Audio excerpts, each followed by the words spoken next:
guys, welcome to the channel. My name is Miro and I'm back.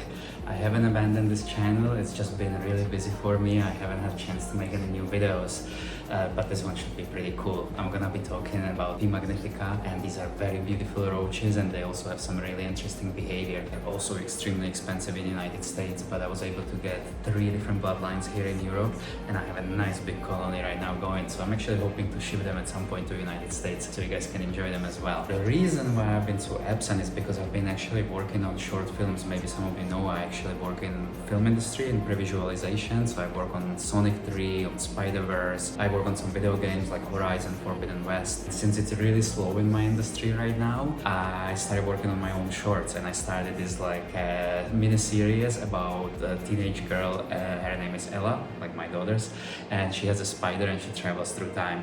So I'm gonna post a link down below if you guys want to check out my other channel. It's in diapers right now. So in this video, besides talking about these roaches, I'm also gonna show you a rehouse of my T. seladonia, which is a beautiful tarantula from Brazil. And then I'm gonna show you my new spiders, one species of new spiders, but they're really cool. Then I'm gonna show you my wolf spider babies. And I believe that's it. 4 little segments. Oh no, I forgot about one. I'm also gonna show you tarantulas in caves. Just a couple of quick clips. My friend went to Dominican Republic and he was taking pictures there and he sent me a couple of clips. Tarantulas in caves. Imagine how creepy, huh? So let me start with the wolf spiders. This is Helicosa grandis. It's one of the largest, if not the largest, wolf spider species in Europe. And I got lucky and I have a lot of babies, so if anybody is in Czech Republic, let me know and I'll be more than happy to pass someone to you. And when it warms up, I'll be able to ship around Europe as well. The cool thing about the wolf spider mamas is that not only they protect their babies by carrying them on their back, they also eat during this time. So I actually feed her, I give her some water and just basically take care of her like I normally would. So it's kind of cool. In this segment, I'm gonna show you a couple of clips from my friend's trip to Dominican Republic. He was really focused on macro and they went to a cave like with just like a local guide and they saw a lot of tarantulas. He told me that there was a lot of them around, and here is a clip of 2 of them. And just imagine how cool would that be, and imagine how creepy you are in you're like lost in a cave, like your light goes out and then you're like just touching the walls and trying to get through back to the entrance and you touch this big hairy spider.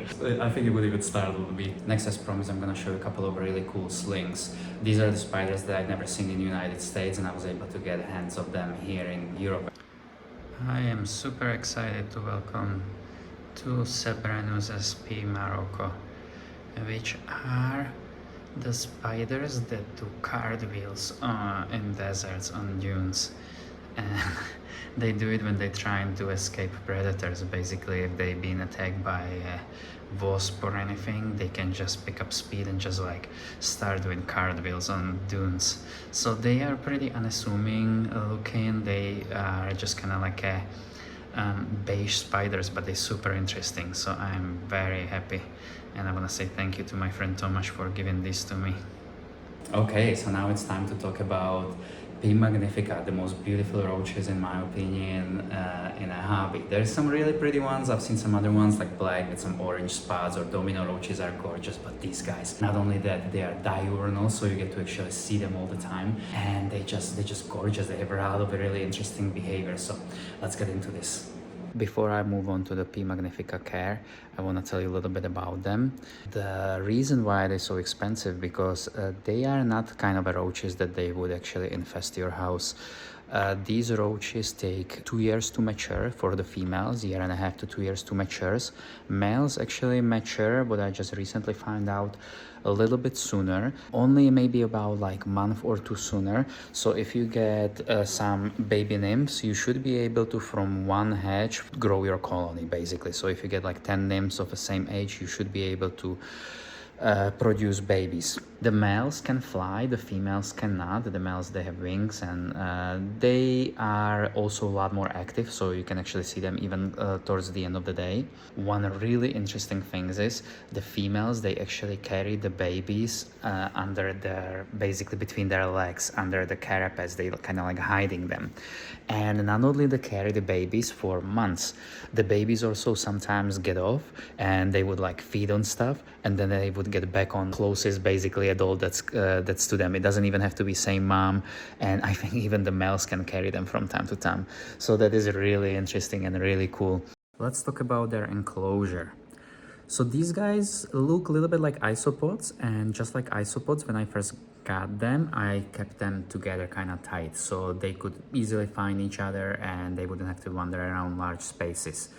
In this first enclosure, I actually have a fig, but they were not really interested in a fig. I'm gonna talk about what they like to eat later in this video. I would give them some vertical cork barks to hide between. The females like to hide, especially when they are pregnant and with babies. And I would give them some branches to climb on because these guys are arboreal. And personally, I also give them about inch and a half of substrate that I like to keep damp, the bottom layer keep damp. And that's about it. It's a pretty easy setup, so I just kind of kept making it bigger, making their enclosure bigger as I was adding new members to the colony. And I ended up getting 3 bloodlines from 3 different keepers, and right now I would say I might have hundreds of them. Well, at least 100, let's not exaggerate too much. It's like a little treasure chest. It's time to talk about what these beauties love to eat. And they love to eat watermelon, obviously, as you guys see, and this is one of my latest discoveries. Actually, they come from India and Vietnam, and I did a little research and I found out that in India they have some delicious watermelons, and I was like, these guys gotta eat it. So I gave them watermelon, and since then I just, whenever we have little leftovers of watermelon, I just give it to them and they just love it. Besides that, I give them apple. They also eat the lichen that you see on the branches in their enclosure.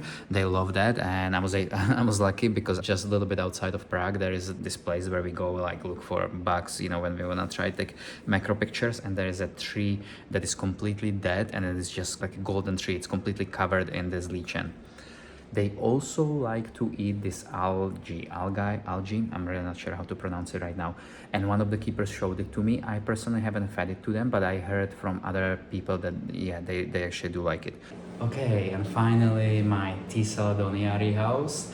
And I'm also gonna show you how I have them set up. I finally got them to like this size. When I first got them, they were just first mold, tiny, and I didn't see them for almost a year. I honestly didn't even know if they're alive because sometimes the food would disappear, sometimes it didn't, so I wasn't really sure, but they are alive and well. I got all 3 of them and they're doing great. So let me show you the rehouse and I'll be showing you my setup as well. So they are tiny, but they are pretty good runners. So usually what I've noticed is they don't run immediately, but if you touch them or try to get them to go somewhere, they'll just freak out. But generally the first 2, they wouldn't run right away. So let's see what's going on with this one. And what I've noticed is this one is a lot smaller than the other 2. Okay, let's see. He's sitting right here on the corner. See, it got out of its trapdoor. And it's really chill. But like I said, the moment you try to like get them to move, it's just jump, and they're so small and so fast. Sorry, I'm like losing my voice here. I think I'm gonna actually put this side against the wall here and see if I can just nudge the spider in this way. I apologize if you guys don't see much there, but the beautiful seladonia is in, so I can show you now.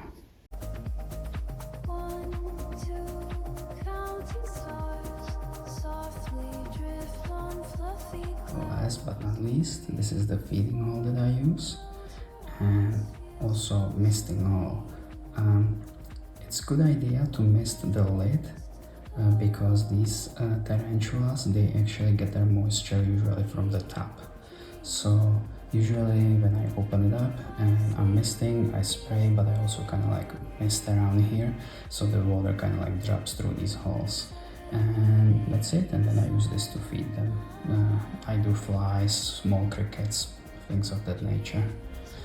They are kind of like, they should be called ghost Jew, Brazilian ghost Jew, because you almost never see them. But when you do, you know, it's epic. Alright guys, thank you so much for watching. If you made it all the way here, please don't forget to subscribe and hit the like button. I hope to see you soon again, and in the meantime, feel free to check out my other channel. I'll put the link in the description. Thank you so much. Ciao. 1, 2, counting stars, softly drift on fluffy clouds. 3, 4, close your eyes, feel so serene.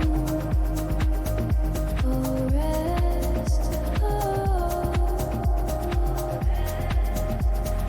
keep dreaming.